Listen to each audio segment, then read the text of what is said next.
Good morning, good afternoon, good evening. Stand up for what is right. In an unjust society, silence is a crime. What is trending this week or during the weekends? Happy New Week. Bishop Matthew Hassan Kuka, the Bishop of the Catholic Diocese of Sokoto, Nigeria, said something on the insecurity news, trending all over Nigerian media space, from the Western world complaining and saying that there is genocide of Christians in Nigeria, which is very correct. He said Nigeria is in better place on insecurity, but stressed that much more remains to be done. On the other news, the former governor of Benue State, the current Secretary General of the Federation, Akume, said something. Those who were coming or who were claiming to be coming to save Nigeria couldn't save their states. I can't even mention their name, according to him. But he could mention His Excellency Mr. Peter Obi and blah, blah, blah. You know, His Excellency Mr. Peter Obi is the only candidate, the only content that everybody's talking about. If you don't talk about him, you must die. So that is that. I don't want to complain or comment on that. That is, by the way, that is a comment of a crook. On Bishop Hassan Kuka, for you to understand intellectuals, leaders, technocrats, global recognized, highly experienced technocrats, leaders like Bishop Kuka, you don't just need common sense, you need a certain level of education, exposure, and experience. Grammatically, I can explain as a grammarian. These are men and women who have appeared in the global stage with creme and de la creme of the society at the highest of it all, who maintains diplomacy. Before I continue, the diplomatic approach of Bishop Hassan Kuka made it possible that Christian and Catholics remains in Sokoto, the headquarters of Jihad and Islam in Nigeria and the entire world. Yes, without his diplomatic and intellectual approach, they must have frivolously accused him of nothing that existed and something must have happened, but he is there. So it takes a level of understanding, exposure, experience, and a level of education for you to understand people like that.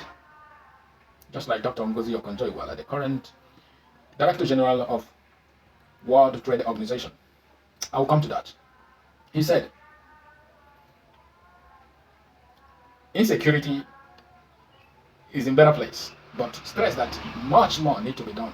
This is what we call euphemism. You can call it abstract. Commonly, you can call it irony or satire as a statement. Damnation with faint praise. You mock a situation in order to correct it. Tell me, how do you put better? Not just good, not just okay, but better. Something that is in better situation, in better place. And much more remains to be done. You get it? That is diplomacy. You've said it all. I don't care about the stooges, the crooks, but the gullibles will always interpret it stretch. He said insecurity is in better place. Because you know, APC supporters, they have corn on their heads and their brain and their buttocks. That is it. Whatever enters their mouth, they pull it off. That is a brain off from their buttocks. From the what you're seeing is an illustration of APC supporters.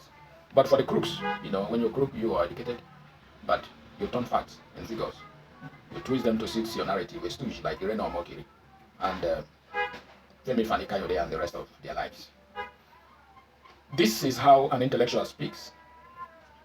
He doesn't condemn anybody, but he made his point. Just like Dr. Ngozi Okonjo-Iweala, the current Director General of World Trade Organization, recommended for Tinubu, and APC and their stooges took it up.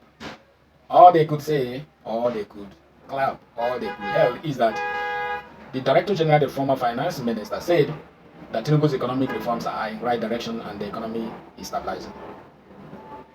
That is a satire. That is an abstract. That is an irony.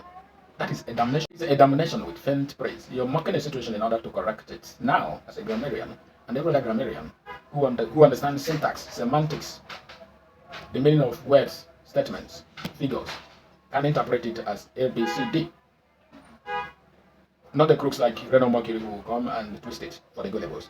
You are a gullible person when you put logic apart and buy whatever somebody says in order to convince you. Convincing you out of logic, but either by laughing or violently forcing you to believe that or influencing you in any other way apart from figures. If you understand figures, pragmatism, you're not gullible. Like the former minister and the current Director General of World Trade Organization said, in her words, she said, the ongoing reforms are in the right direction and the economy is now stabilizing. Yet, there is need to focus on building more social safety nets and growing the economy. I am coming. Still quoting her. I explained that Nigerians are experiencing hardship from the reforms and putting in place more programs to help the people, especially the poor and vulnerable people, to manage the hardship is very, very important. At the same time, he emphasized it is necessary to start work on growing the economy to create more jobs and put money in people's pockets. Now, this is abstract satire. Irony, in fact, direct irony. Tell me how something that is in right direction, something that is stabilizing, now needs more reforms to be put in place, create more programs to help the people, especially the vulnerable, to manage the hardship. We re-emphasize that. Very necessary to start working on growing the economy. That's it that he said that he is stabilizing. You get it? He said Nigerians are experiencing hardship. That same economy that she said it is stabilizing and in the right direction. Do I need to break your head to tell you that you need a certain level of education, not just education, exposure, experience to understand intellectuals? They don't come to condemn you no matter who you are.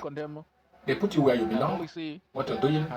They narrate it to suit you, then hit it out on the head. That is how intellectuals speak. Those who have appeared in the global stage to address the world. Thank you and God bless you. You learn anything from this? Unless you're from APC. If not, you must have learned something. Thank you and God bless you. Stand up for what is right. Nigeria need change. Nigeria is possible.